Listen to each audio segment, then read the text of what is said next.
My 7th grade teacher, Miss Zen, had watched 26 children die in a school shooting. She was found doing CPR on their bodies, screaming, "I was supposed to keep you safe." When she became our teacher, she made us practice hiding silently for hours and ranked us by survivor scores. Then she dripped red paint on a crying student and said, "This is what happens to loud children. They leak out and die." After the school shooting at the nearby high school, 26 children were shot dead under the care of their math teacher, Miss Scene. She was found performing CPR on dead children, shouting, "I'm your teacher. I was supposed to keep you safe." 2 months later, she became our 7th grade teacher. She immediately installed door stops with her own money.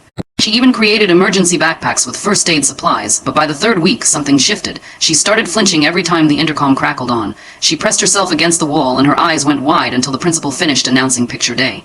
Nobody said anything, but everyone was thinking the same thing, PTSD. She wouldn't let us use the bathroom during what she called high-risk times, which turned out to be most of the day. She searched our backpacks and volunteered to organize school shooting escape demonstrations. The real changes started after Thanksgiving break, because that's when she introduced us to the quiet game. I remember the first time she randomly screamed, "Threat, there's a threat," during a math lesson. Everyone froze before scrambling under their desks. This kid, Michael, started crying because he hit his knee on the metal bar, and Miss Zen completely lost it. She made him lie on the floor while she dripped red paint on his shirt, saying, "This is what happens to loud children. They leak out and die." Michael's mom complained, but the principal just said Miss Zen was keeping us safe. Looking back, the school probably figured that at least Miss Zen was helping them avoid a lawsuit. She created these survivor scores on the board, ranking us by how quiet and fast we were during drills. I was stuck in the middle at number 15 and hated myself for caring about it.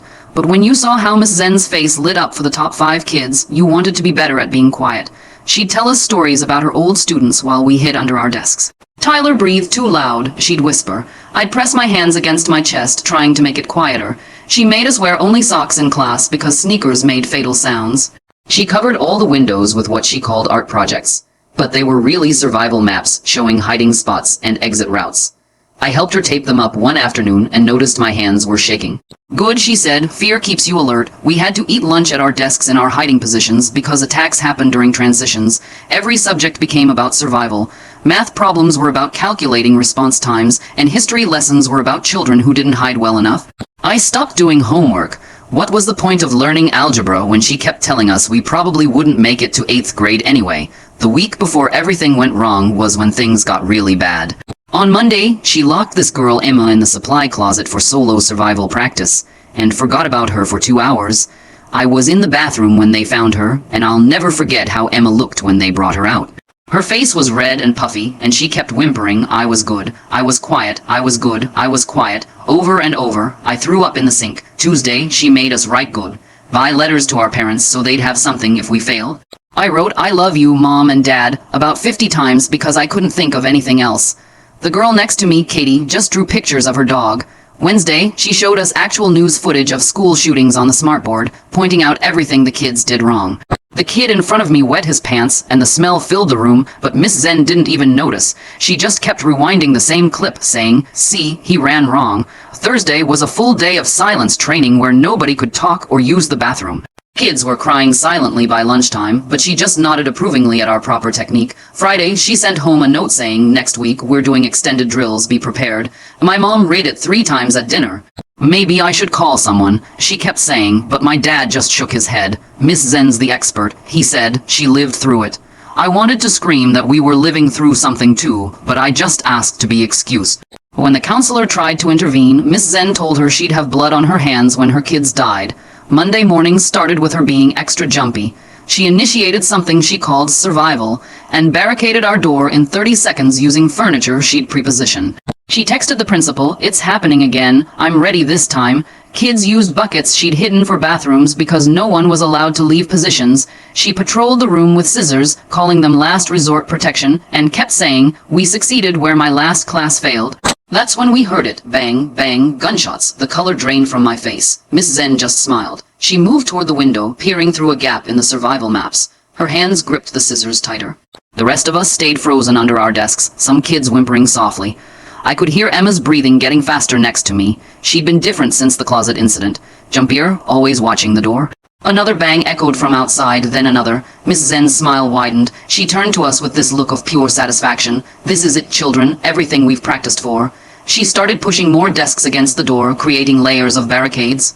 Remember your positions, remember your training. Michael crawled deeper under his desk, the red paint stains still visible on his shirt from weeks ago. His mom had tried washing it out, but the mark remained, a permanent reminder of that horrible day. Katie clutched her goodbye letter, the one with all the dog drawings. I saw tears streaming down her face, but she didn't make a sound. We'd all gotten good at crying quietly. The principal's voice crackled over the intercom, shaky and uncertain. This is a lockdown. This is not a drill. All teachers secure your classrooms. Miss Zen actually laughed. She grabbed her emergency backpack and started pulling out supplies, laying them across her desk like she was preparing for surgery. Bandages, tourniquets, those scissors she called protection. I pressed myself further into the corner, trying to make myself smaller.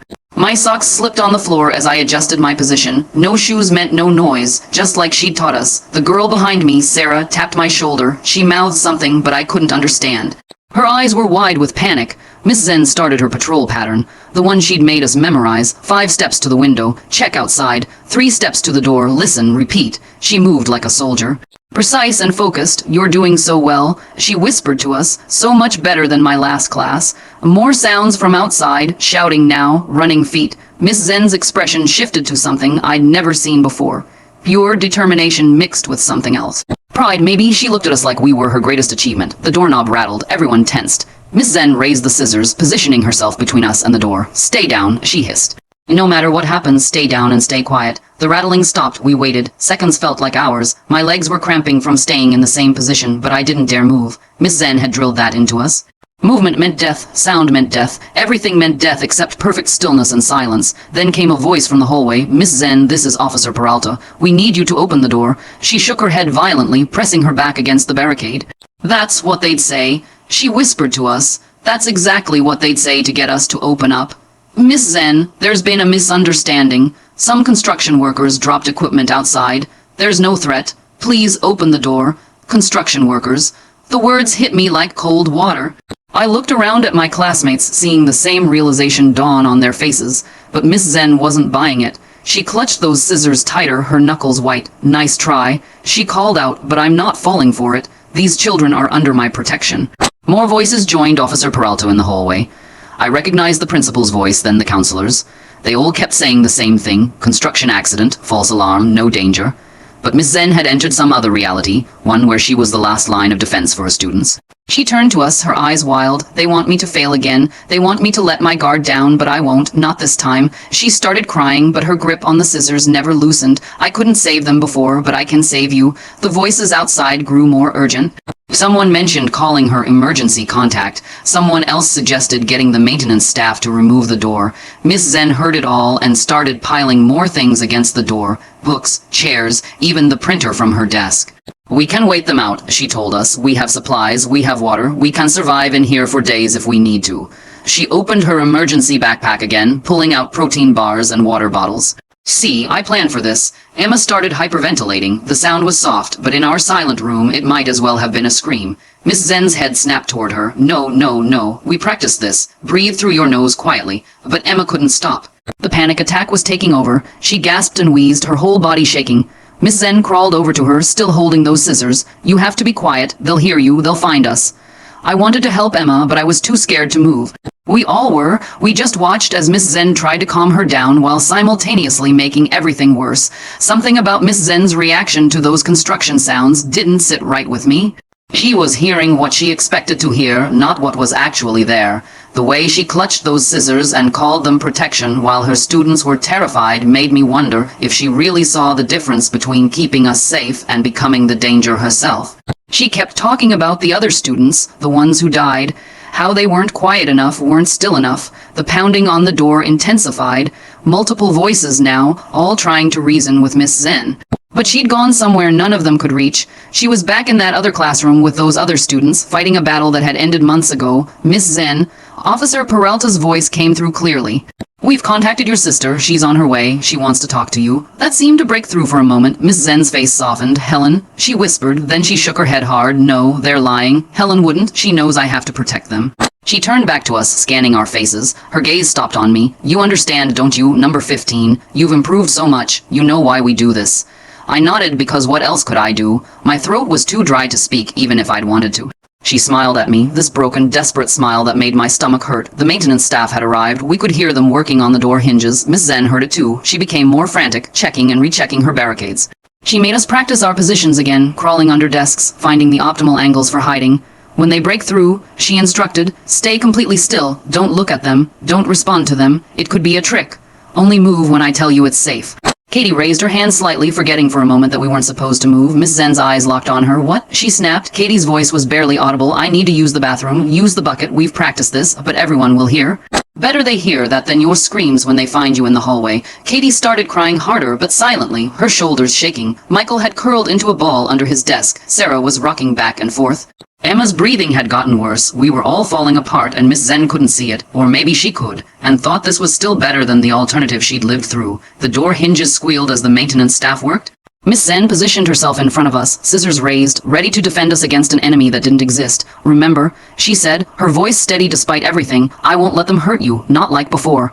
The maintenance crew's drill whined against the metal hinges. Miss Zen gripped the scissors so tightly her whole arm trembled. She backed away from the door, herding us deeper into the corner with frantic hand gestures. Emma's hyperventilating had turned into silent sobbing, her chest heaving as she struggled for air.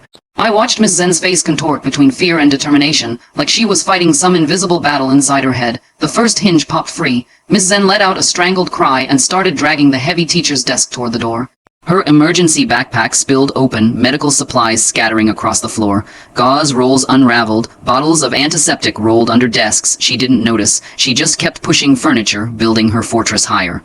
Michael threw up. The smell hit immediately in our enclosed space. Some kids gagged. Miss Zen whirled around, her eyes wild. She crawled over to Michael, pressing a hand over his mouth even though he'd already finished. She whispered frantically about staying quiet, about how the enemy could track us by smell. Michael's eyes bulged with terror above her hand. The second hinge gave way. Voices in the hallway grew louder. I recognized Mrs. Peterson from next door asking what was happening. Someone mentioned calling the fire department. Miss Zen heard it all. She released Michael and scrambled back to her barricade, trying to wedge a filing cabinet against the loosening door. Katie couldn't hold it anymore. She crawled toward the bucket in the corner, but her shaking hands knocked it over. The metal clang echoed through the room. Miss Zen spun around, her face twisted with panic and rage. She pointed the scissors at Katie, who froze mid-crawl. For a moment, nobody breathed. Then Miss Zen seemed to remember we were her students, not threats. She lowered the scissors, but her hands kept shaking. She motioned for Katie to return to her spot. Katie crawled back, leaving a small puddle where she'd been. The shame on her face made my chest tight. The door shifted. Light from the hallway leaked through the growing gap. Miss Zen threw her whole body against the barricade, but the maintenance crew was stronger. Inch by inch, the door opened wider. We could see shadows moving outside, adult voices discussing evacuation procedures. Someone mentioned paramedics were on standby. Miss Zen turned to us one more time. Tears streamed down her face, mixing with sweat. She looked at each of us like she was memorizing our faces, like she was saying goodbye. She raised the scissors again, but this time pointed them at the door, ready to fight whoever came through. The door finally gave way. Officer Peralta stepped through first, his hands raised peacefully. Behind him stood the principal, the counselor, and several other teachers. They all looked terrified, not of some shooter, but of what they saw in our classroom. 27 kids huddled under desks. Some crying, some catatonic, one covered in his own vomit, another sitting in her own urine. Miss Zine lunged forward with the scissors. Officer Peralta caught her wrist easily, gently prying the weapon away. She collapsed against him, sobbing about her students, about Tyler, who breathed too loud, about failing us like she'd failed them. He held her while she broke apart completely. The principal rushed in, telling us it was safe to come out, but none of us moved. We'd been trained too well. We stayed frozen in our positions until the counselors started coaxing us out one by one. Emma had to be carried. She'd gone completely rigid, her eyes staring at nothing. Paramedics arrived. They checked us over while we sat in the hallway wrapped in those silver emergency blankets. Parents started showing up, their faces white with fear and fury. Michael's mom took one look at the red paint stain on his shirt and started screaming at the principal. Katie's dad held her while she cried about the accident. Emma's parents rode with her in the ambulance. They led Miss Zen away eventually. She kept looking back at us, still trying to protect us from dangers that weren't there. I heard her telling Officer Peralta about the construction workers, how it was a trick, how they'd almost gotten us. He just nodded sadly and guided her toward the exit. The school called an emergency assembly. They brought in counselors to talk to us about trauma and healing. But how could they understand? We'd been living in Mrs. Nightmare for months. We'd learned to fear the sound of our own breathing. We'd practiced dying every single day. That night, my parents sat on either side of my bed. My mom kept smoothing my hair while my dad held my hand. They asked me to tell them everything, so I did. I told them about the survivor scores, about eating lunch in hiding positions, about the goodbye letters. My mom cried. My dad's jaw clenched so tight I thought his teeth might crack. The next morning, they didn't make me go to school. Neither did most other parents. The parking lot was nearly empty. They'd brought in a substitute teacher, Mrs. Young, who seemed nice enough, but the few kids who showed up just sat there staring at her, waiting for her to scream about threats. Emma didn't come back for 2 weeks. When she finally did, she was different. Quieter, if that was possible. She sat in the back corner where she could see all the exits. During a routine fire drill, she locked herself in the bathroom and wouldn't come out for an hour. Michael's parents pulled him out completely, enrolling him in a private school across town. His mom sent a letter to the school board describing what Miss Zen had done. She used words like psychological torture and child endangerment. The letter got passed around at the next PTA meeting. Parents were furious. Katie started seeing a therapist. She told me the therapist made her practice using the bathroom without feeling ashamed. It sounded stupid until I realized I'd been holding it all day too, afraid to ask permission. We'd all been trained to ignore our basic needs. The school board called a special meeting. Parents packed the auditorium. One by one, they stood up and described what their children had been through. My mom went up there, her voice shaking as she read from the goodbye letter I'd written. Other parents held up their kids' letters. Some just held up photos of the red paint stains that wouldn't wash out. The principal tried to defend himself. He talked about Miss Zen's experience, her expertise in survival situations, but parents weren't having it. Someone's dad, a big man with a construction company logo on his shirt, stood up and asked how painting children with red dye was expertise. The principal couldn't answer. They announced Miss Zen was on indefinite administrative leave. She was getting help. They said professional treatment for her trauma. But what about our trauma? What about the 27 kids who couldn't hear a loud noise without diving under furniture? Mrs. Young tried her best with our class. She brought in soft lighting and played calm music. She let us use the bathroom whenever we wanted. She never raised her voice, but we were broken in ways she couldn't fix. Half the class was on anxiety medication by Christmas. Several kids transferred to other schools. I started having nightmares, not about shooters, but about Miss Zen. In my dreams, she'd appear in my bedroom holding those scissors, telling me I was breathing too loud. I'd wake up gasping, pressing my hands against my chest, trying to make it quieter. I'm trying to understand how Mrs. Brain made her see construction workers as threats. Like her mind created this whole different reality where normal sounds became danger signals. How does trauma rewire someone's perception that completely? My parents found me sleeping in my closet more than once. The school brought in a trauma specialist. Dr. Reeves was young and tried too hard to be cool, but she understood what we'd been through. She didn't minimize it or tell us to move on. She acknowledged that we'd been hurt by someone who was supposed to protect us. That made it worse somehow, but also better. We did group sessions where we talked about our experiences. At first, nobody wanted to speak. We'd been trained that silence meant survival. But slowly, kids started sharing. Sarah talked about how she still couldn't wear shoes indoors. A boy named Marcus admitted he'd wet himself 3 times since the lockdown because he was afraid to leave his hiding spot. Dr. Reeves taught us grounding techniques, ways to remind ourselves we were safe when the panic hit. She made us practice normal classroom sounds, raising hands, asking questions, things that had become foreign to us. It felt like learning to be students all over again. Some parents wanted to press charges against Miss Zen. They hired lawyers and talked about lawsuits, but it got complicated. Miss Zen was in a psychiatric facility. Her sister Helen came to a school board meeting and begged for understanding. She showed photos of Miss Zen before the shooting, smiling with her old students.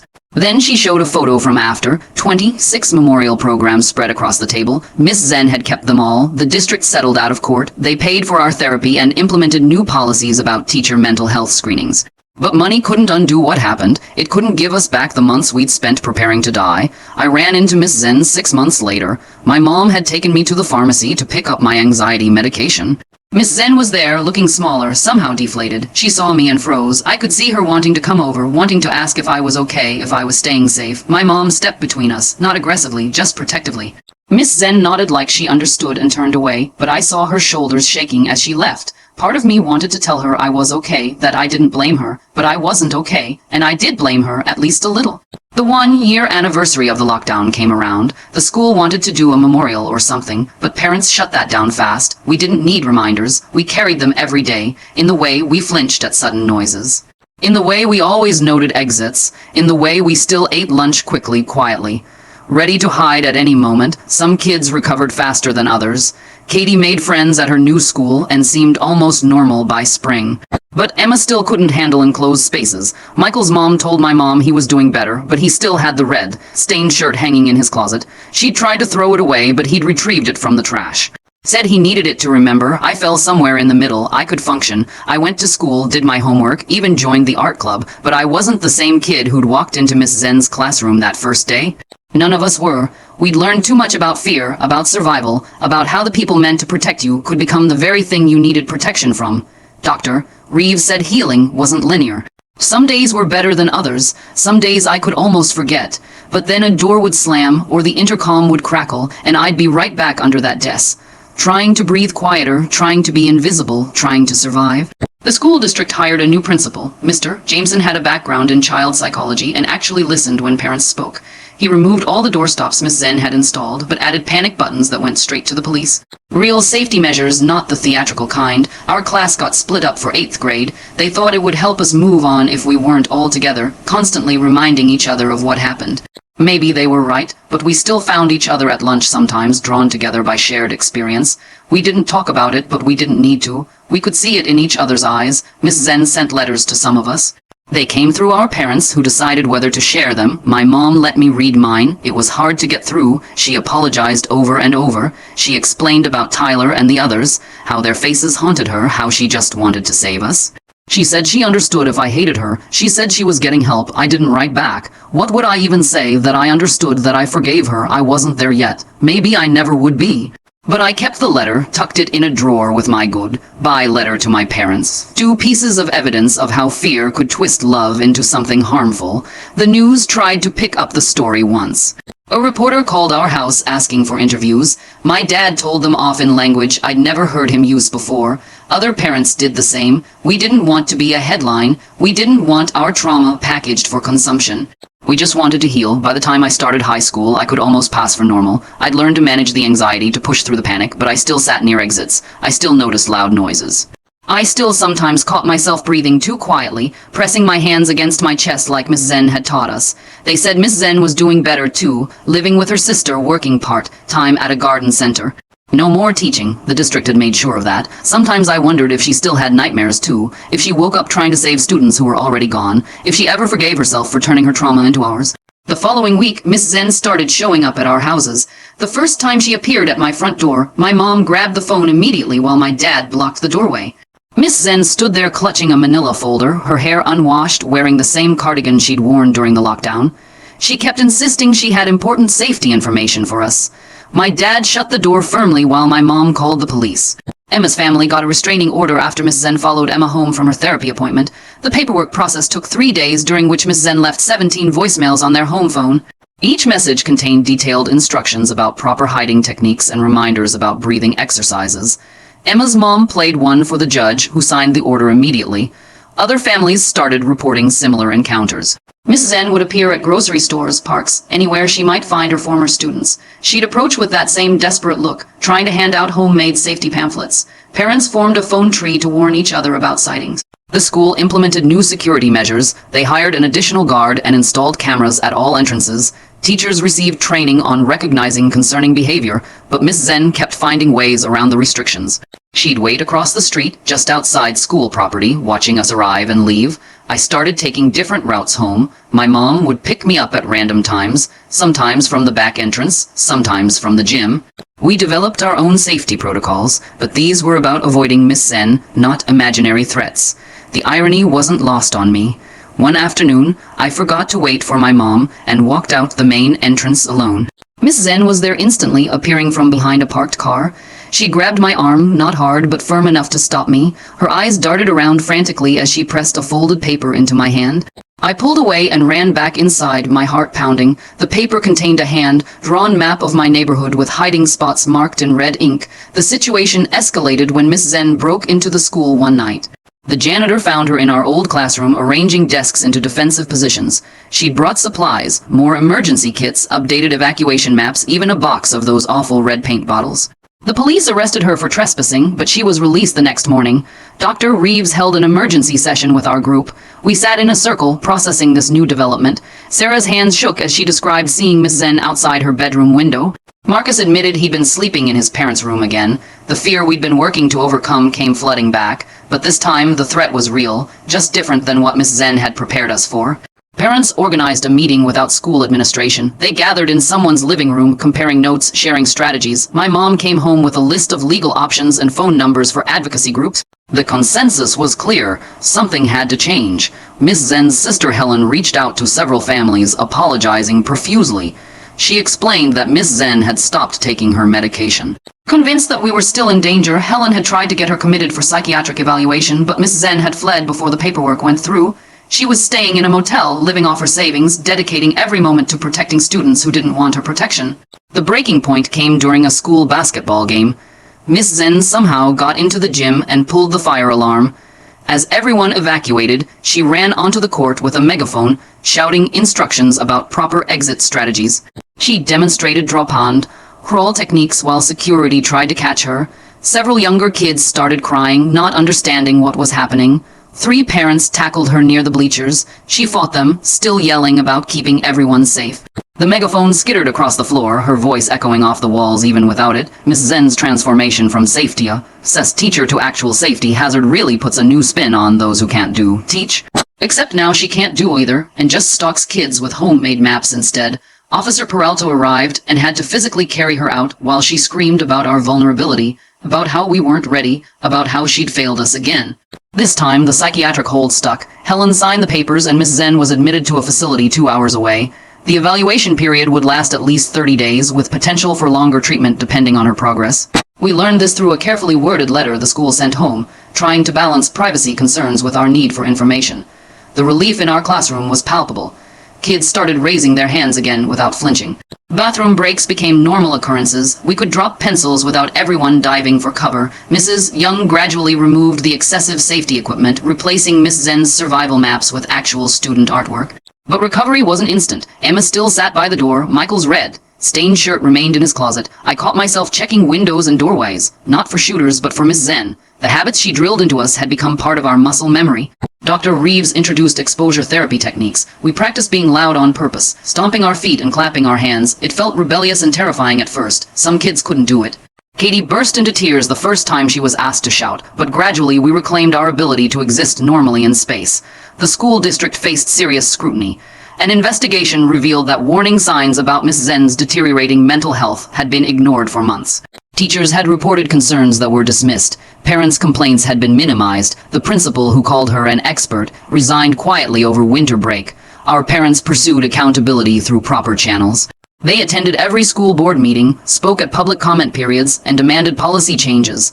The district eventually agreed to mandatory mental health screenings for all staff, better training for recognizing trauma responses, and a clearer protocol for addressing parent concerns.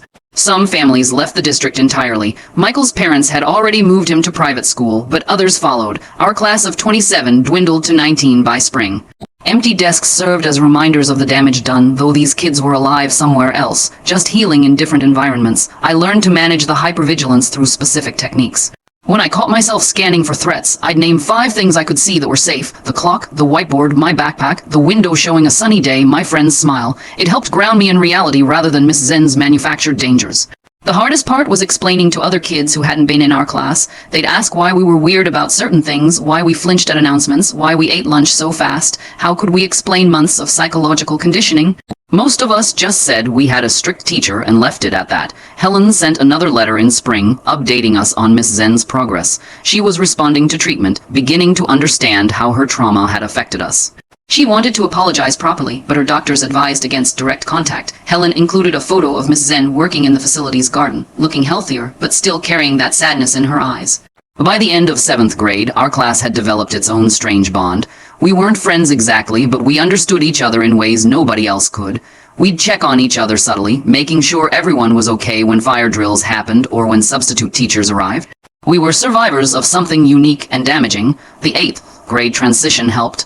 Being mixed with other students diluted the intensity of our shared experience. New kids didn't know our history, treating us normally. We could practice being regular students without the weight of what had happened defining every interaction. Mr. Jameson, the new principal, implemented positive changes gradually. He focused on creating a genuinely safe environment without the paranoia. Real emergency procedures were practiced monthly but treated as routine preparations, not life or death scenarios. Teachers received trauma-informed training that actually helped. I saw Emma at high school orientation the following year. She still preferred seats by exits but could sit through entire classes without checking the door. We nodded at each other in recognition but didn't talk about Miss Zen. That chapter was closing, even if its effects lingered. The district settled with all affected families by that summer. The amount wasn't life-changing, but it covered therapy costs and acknowledged the harm done. More importantly, they committed to preventing similar situations. A new oversight committee included parent representatives who had real input on safety policies. Miss Zen remained in treatment, eventually transitioning to outpatient care while living with Helen. The restraining orders stayed in place, but she never attempted contact again. Sometimes I wondered if she still thought about us, if she still felt that desperate need to protect children from dangers that might never come. Our story never made headlines or inspired dramatic changes. We were just 27 kids who survived a teacher's breakdown, who learned too young that good intentions could cause real harm. We adapted because we had to find ways to reclaim our sense of safety from someone who tried to steal it while believing she was giving it to us. Years later, I'd still catch myself breathing too quietly in stressful moments, but I'd remember Dr. Reeves' techniques, ground myself in the present, and breathe normally again. We all carried pieces of that year with us, but we'd learned to live with them, to move forward despite the weight. That was our real survival skill, not hiding under desks or staying silent, but continuing on after someone we trusted confused their trauma with ours. Thanks for letting me tag along while we poked holes in everything today. Definitely made for some interesting wonderings. See you around. Like the video?